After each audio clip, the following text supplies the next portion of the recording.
శ్రీ గురుభ్యో నమ. శ్రీమాత్రే నమ.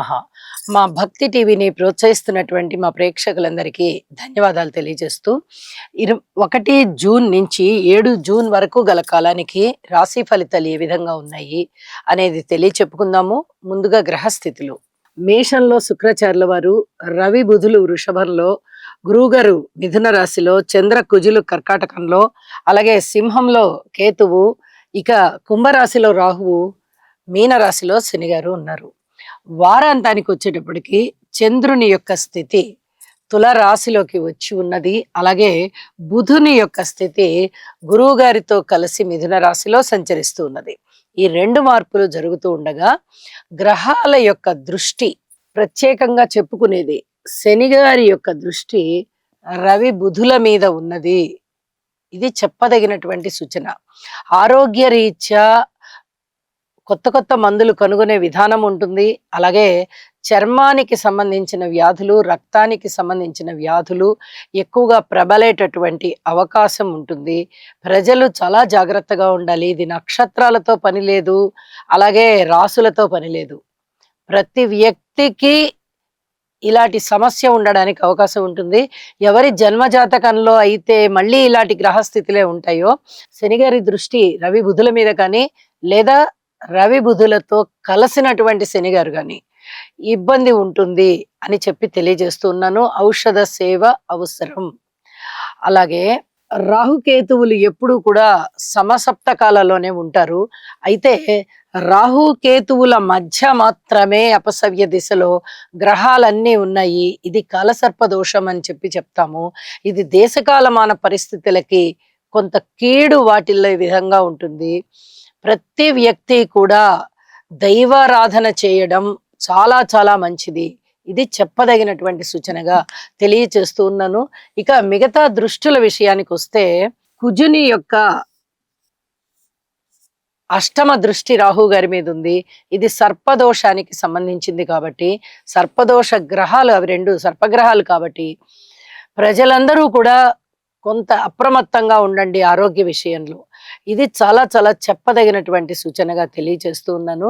ఇక వారాంతంలోకి వెళ్ళేటప్పటికి గురువు గారి యొక్క దృష్టి చంద్రుడి మీద పంచమ దృష్టి ఉన్నది.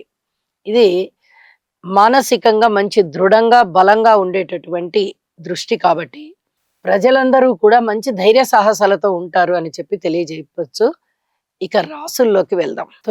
తులారాశి వారికి ఈ వారం రోజుల కాలము కూడా 1 నుంచి 7 వరకు జూన్ నెల అత్యద్భుతమైన కాలం. 4 గ్రహాలు బ్రహ్మాండంగా ఉన్నాయండి. అంతేకాదు శని గారు 6వ స్థానంలో, 9వ స్థానంలో గురువు గారు, 10వ స్థానంలో చంద్రుడు, ఏకాదశంలో కేతువు. మంచి లాభాలున్నాయి. అర్థవంతమైనటువంటి పనులు చేస్తారు. ఏ పని చేసినా కూడా 10 మంది హర్షించే విధంగా ఉంటాయి. సమర్థత బాగా కనిపిస్తుంది. పై అధికారుల మెప్పు పొందుతారు. రియల్ ఎస్టేట్ కి సంబంధించిన ఉద్యోగాలు కానీ, రెస్టారెంట్లకు సంబంధించిన ఉద్యోగస్తులు కానీ లేదా ఓనర్స్ కానీ, వాహనాలు, యంత్రాలు, యంత్ర పరికరాలు, పెద్ద పెద్ద ఫ్యాక్టరీస్, ఇలాంటి వాటికి సంబంధించినటువంటి యజమానులు లేదా ఉద్యోగస్తులు కానీ అత్యద్భుతమైనటువంటి లబ్ధి పొందుతారు. చాలా చెప్పదగినటువంటి సూచన. పిత్రార్జితం ఉంటుంది. అనుకోని విధంగా ధనం వస్తుంది. అలాగే మీ తండ్రి గారి యొక్క రెస్పాన్సిబిలిటీస్ ని మీరు కొన్ని తీసుకుని నేను చేస్తానేవి, మీరు నిశ్చింతగా ఉండండి నాన్నగారు అని చెప్తారు మీరు. అంటే తల్లిదండ్రులు సుఖంగా ఉండేటటువంటి కాలంగా తెలియచెప్తున్నాను. ఊహించని విధంగా విజయ అవకాశాలు ఉంటాయి. ఆ విజయ పరంపర కొనసాగుతూ ఉంటుంది. ఏదో 1, 2 విజయాలు రావడం కాదు, ఆ పరంపర కొనసాగుతూ ఉంటుంది. ఇంత అద్భుతమైన కాలం గ్రహస్థితుల ద్వారా మనకి ఇక్కడ జరుగుతూ ఉన్నప్పుడు మీరు జీవితాశయాన్ని నెరవేరడానికి కావలసినటువంటి కృషి చేయాలి. జీవితాశయం నెరవేరడం అంటే అది 1 రోజులో అయ్యేది కాదు. ఎవరికైనా చాలా పెద్ద పెద్ద అంబిషన్స్ ఉంటాయి ఎవరికైనా కానీ. అవి నెరవేరాలి అంటే గ్రహస్థితులు బాగున్నాయి, నెరవేరిపోతుంది అని చెప్పినంత తేలిక కాదు. ఆ నెరవేరడానికి మీరు చెయ్యవలసినటువంటి కృషి చాలా ఉంది. భగవంతుడి యొక్క అనుగ్రహం చాలా ఉంది. ఈ 2 అనుసంధానింపబడ్డప్పుడే మీకు జీవితాశయం నెరవేరుతుంది. అందుకు గాను ఓర్పు కలిగి మీ పనుల మీద మీరు ఉండండి, మీ కృషిని మీరు చేస్తూ వెళ్ళండి అని చెప్పి మరీ తెలియచెప్తూ ఉన్నాను. అలాగే ఔషధ సేవ అవసరం. ఏదైనా ధనము పెట్టుబడులు పెట్టే విషయంలో లాటరీల్లో గనక మీరు ధనాన్ని పెట్టినట్టయితే, టెండర్స్ ద్వారా పెట్టినట్టయితే, షేర్ల ద్వారా పెట్టుబడులు పెట్టినట్టయితే ఎట్టి పరిస్థితుల్లోనూ అది లబ్ధికారి కాదు. నిండా ముంచేస్తుంది మన్ని. ఇది జాగ్రత్తగా ఉండండి అని చెప్పి తెలియజేస్తున్నాను.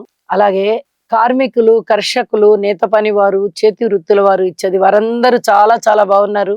ముఖ్యంగా వీరికి చెప్పదగ్గ సూచన ఏమిటి అంటే ఆరోగ్య విషయంలో అధిక జాగ్రత్తలు తీసుకోండి. స్త్రీలకి బాగుంది, విద్యార్థులకి బాగుంది. ఇక అన్ని విధాలుగాను మీకు అభివృద్ధి మొదలైపోయింది. మీరు కృషి చేస్తూ వెళ్ళడమే. ఇక ఆ అభివృద్ధి ఎలా కనిపిస్తూ ఉంటుంది అని చెప్పి మరొకసారి తెలియజేస్తూ, తులారాశి వారికి వారాంతానికి వచ్చేటప్పటికి రాశిలోకి చంద్రుడు వచ్చి చాలా అత్యద్భుతమైనటువంటి ఫలితాలను ఇస్తున్నారు. లలిత కళల వల్ల చాలా మంచి ఆత్మసంతృప్తి కలుగుతుంది. ప్రదర్శనాయోగ్యమైనటువంటి ప్రదర్శనలన్నీ చేస్తారు. ధనము ఉంటుంది, కీర్తి ప్రతిష్టలు ఉంటాయి, మానసిక ఉల్లాసం ఉంటుంది.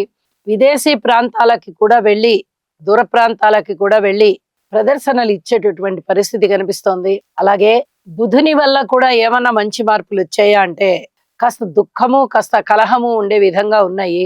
అయితే వారు గురువు గారితో కలిసి స్వక్షేత్రంలో ఉండడం చేత అంత అనర్థాలు జరగబోవు అని చెప్పి తెలియజేస్తూ, విష్ణు సహస్రనామ పారాయణ చేయండి, లలితా సహస్రనామ పారాయణ చేయండి, మరింతగా బాగుంటుంది. శుభం. శని గ్రహం యొక్క అనుకూలత కొరకు నీలాంజన సమాభాసం రవిపుత్రం యమాగ్రజం ఛాయామార్తాండ సంభూతం తం నమామి శనైశ్చరం. ఓం క్రాం క్రీం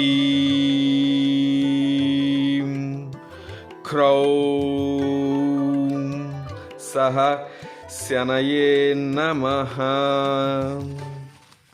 గురుగ్రహ అనుకూలత కొరకు దేవానాం చ ఋషీణాం చ గురుం కాంచన సన్నిభం బుద్ధిమంతం త్రిలోకేశం తం నమామి బృహస్పతిం.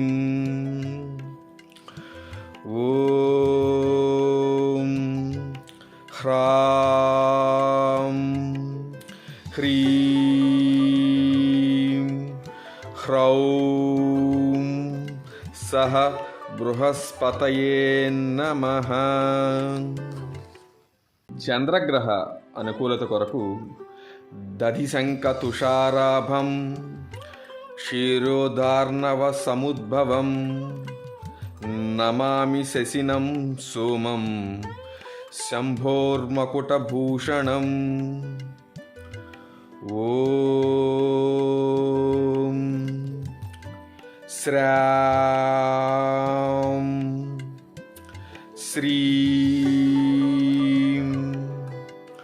శ్రౌం సహ చంద్రాయ నమః.